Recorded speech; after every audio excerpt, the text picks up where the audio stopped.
ಮಾಡಿಸ್ಕೊಂಡೇ ಇರ್ತೀರಾ? ನೀವೇನು ಡಯಟ್ ಶುರು ಮಾಡ್ಕೊಂಡ್ಬಿಟ್ರಾ? ಮೊದಲೇ ಹೇಳೋದಲ್ವೇನ್ರಿ, ಈಗೆಲ್ಲ ಅನ್ನ ಹಾಗೆ ಮಿಕ್ಕುತ್ತೆ, ಯಾರು ತಿಂತಾರ ತಂಗಳು? ಡಯಟ್ ಗೇಟ್ ಎಲ್ಲ ಏನಿಲ್ಲ ಕಣೆ. ನಾನು ಊಟ ಮಾಡಿದ್ರೆ ಒಳಗಡೆ ಕಿಚ್ಚೆಲ್ಲ ಆರೋಗ್ಬಿಡುತ್ತೆ. ಅದು ಹಾಗೆ ಇರಬೇಕು ಅಂತ ಊಟ ಮಾಡೋದು ಬೇಡ ಅಂತ ಅಂದ್ಕೊಂಡಿದ್ದೀನಿ. ಸರಿಯಾಗಿ ಹೊತ್ಕೊಂಡಂಗಿದೆ. ಏನೇ ಅಲ್ಲ, ನೀವು ಈ ರೀತಿ ಊಟನೇ ಮಾಡದೇ ಇದ್ದರೆ ನಿಮ್ಮ ಆರೋಗ್ಯ ಹಾಳಾಗಲ್ವಾ? ಆರೋಗ್ಯನೇ ಇಲ್ಲ ಅಂದಮೇಲೆ ನೀವು ಏನು ತಾನೇ ಮಾಡೋಕ್ಕಾಗತ್ತೆ? ಹೋರಾಟ ಮಾಡೋಕ್ಕಾದ್ರೂ ಚೆನ್ನಾಗಿ ಊಟ ಮಾಡಬೇಕಲ್ವಾ ಅಂತಂದೆ.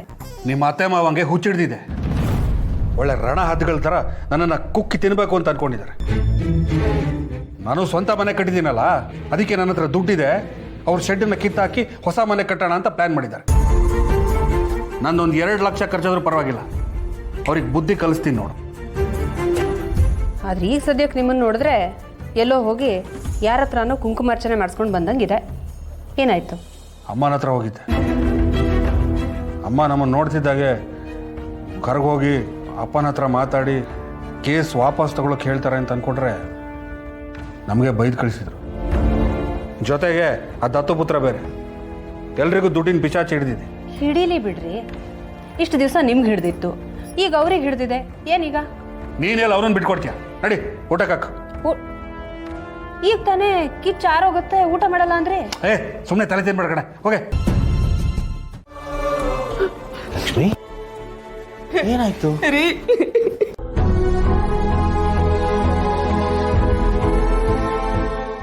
ಏನಾಯ್ತು ಲಕ್ಷ್ಮಿ? ಅವಳು ಏನಂತ ಹೇಳ್ತಾಳೆ?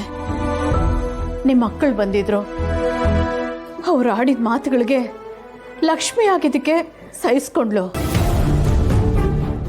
ಅದೇ ನಾನೇನಾದ್ರೂ ಆಗಿದ್ದಿದ್ರೆ ಗ್ರಾಚಾರ ಬಿಡಿಸ್ಬಿಡ್ತಾ ಇದ್ದೆ. ಲಕ್ಷ್ಮಿ, ಸಂತೋಷ ಇಲ್ಲಿಗೆ ಬಂದಿದ್ರಾ? ಹೌದು ರೀ. ಯಾವ ಮಕ್ಕಳಿನ ಮಮಕಾರಕ್ಕೋಸ್ಕರ ನಿಮಗೆ ಕೈ ಮುಗಿದು ಕೇಸ್ ಹಾಕ್ಬೇಡಿ ಅಂತ ಕೇಳ್ಕೊಂಡಿದ್ದೋ, ಅದೇ ಮಕ್ಕಳು ನಿಮ್ಮನ್ನ, ನನ್ನ ದೇವ್ರನ್ನ ಬಾಯಿಗೆ ಬಂದಾಗ ಅಂದ್ಬಿಟ್ರಲ್ರಿ. ನೋಡಿ, ನೀವು ಮಾಡಿರೋದು ಸರಿಯಾಗೇ ಇದೆ.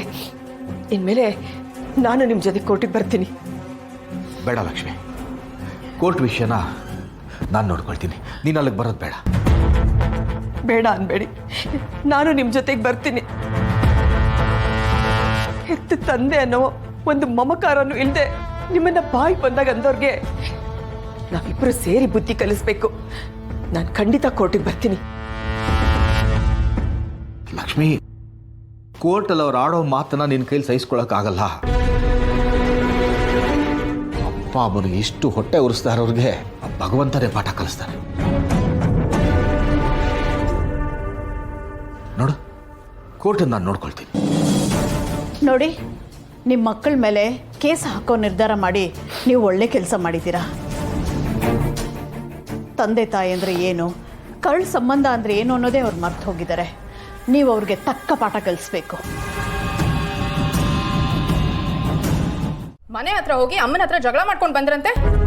ಇಷ್ಟು ದಿನ ಅಪ್ಪನ ಜೊತೆ ಜಗಳ ಮಾಡಿದ್ದಾಯ್ತು, ಈಗ ಅಮ್ಮನೂ ಗೋಳಾಯ್ಕೋತಾ ಇದ್ದೀರಾ? ಮೊದಲೇ ಅಮ್ಮನಿಗೆ ಹುಷಾರಿಲ್ಲ, ಅವ್ರಿಗೆ ಟೆನ್ಷನ್ ಕೊಡಬಾರ್ದು ಅಂತ ಗೊತ್ತಿಲ್ವಾ ನಿಮ್ಗಳಿಗೆ?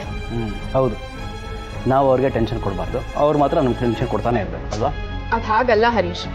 ಅಪ್ಪ ಅಮ್ಮನಿಗೆ ವಯಸ್ಸಾಗಿದೆ, ಪಾಪ ಅವ್ರು ಎಷ್ಟು ಅಂತ ಕಷ್ಟಪಡ್ತಾರೆ ಹೇಳು. ನೀನು ಅಮ್ಮನ ಹತ್ರ ಮಾತಾಡೋದ್ ಬದಲು ಅಪ್ಪನ ಕಾಲಿಗೆ ಬಿದ್ದು ಕ್ಷಮೆ ಕೇಳಿದಿದ್ರೆ ಅವ್ರ ಕೇಸ್ ವಾಪಸ್ ತಗೋತಿದ್ರು. ಅವ್ರೇನು ಹೊರಗಿನವ್ರ? ಅವ್ರ ಹತ್ರ ಕ್ಷಮೆ ಕೇಳೋದ್ರಲ್ಲಿ ಏನು ಅವಮಾನ ಇದೆ? ನೀನು ಒಬ್ಬ ತಂದೆ ಆಗ್ತಿರೋ, ಇನ್ನೊಬ್ಬ ತಂದೆ ಕಷ್ಟನ ಅರ್ಥ ಮಾಡ್ಕೊ. ಅಕ್ಕ, ನಾನು ತಂದೆ ಆಗ್ತಾ ಇದ್ದೀನಿ ಹೌದು, ಆದರೆ ಅವ್ರ ಥರ ಸ್ವಂತ ಮಕ್ಕಳಿಗೆ ದುಡ್ಡು ಖರ್ಚು ಮಾಡಿ ವಾಪಸ್ ಕೊಡಿ ಅಂತ ಕೇಸ್ ಹಾಕೋ ಥರ ಅಪ್ಪ ಅಂತೂ ಆಗಲ್ಲ ನಾನು. ನೋಡಕ್ಕ, ನನಗಿಂತ ವಯಸ್ಸಲ್ಲಿ ನೀನು ದೊಡ್ಡವಳು, ಅದಕ್ಕೆ ಸುಮ್ಮನೆ ಇದ್ದೀನಿ. ದೂರದಿಂದ ನಿಂತ್ಕೊಂಡು ನೋಡೋರಿಗೆ ನಾವು ಅನುಭವಿಸ್ತಿರೋದೇನು ಗೊತ್ತಾಗುತ್ತೆ ಹೇಳು? ನೀನು ಸುಮ್ಮನೆ ಇದ್ಬಿಡು ಪ್ಲೀಸ್. ಹರೀಶ್, ನಾನು ಇಷ್ಟು ಹೇಳಿದ್ರು ನಿನಗೆ ನಿನ್ನ ಹಠಾನೇ ಮುಖ್ಯ ಅಲ್ವಾ? ಅಕ್ಕ ಪ್ಲೀಸ್, ನಿನಗೆ ಗೊತ್ತಿಲ್ಲ, ಚಿಕ್ಕ ವಯಸ್ಸಿಂದ ನನ್ನನ್ನು ಅಣ್ಣನ ಎಷ್ಟು ಕಡೆಗಣಿಸಿದಾರಪ್ಪ ಅಂತ. ಹೆಣ್ಮಕ್ಳು ಮಾತ್ರ ಚೆನ್ನಾಗಿ ನೋಡ್ಕೊಂಡಿದ್ದಾರೆ, ನೀನೇ ನೋಡಿದ್ಯಲ್ಲ.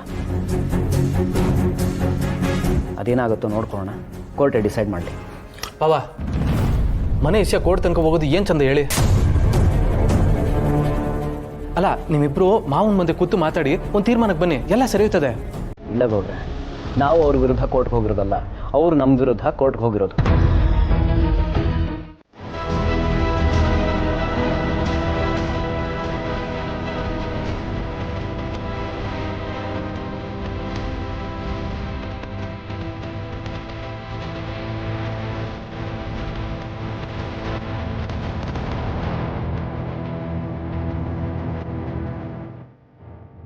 ಅಂದ್ರೆ ಜಾನ್ವಿನ ನೀನು ನೋಡಿದ್ಯಾ?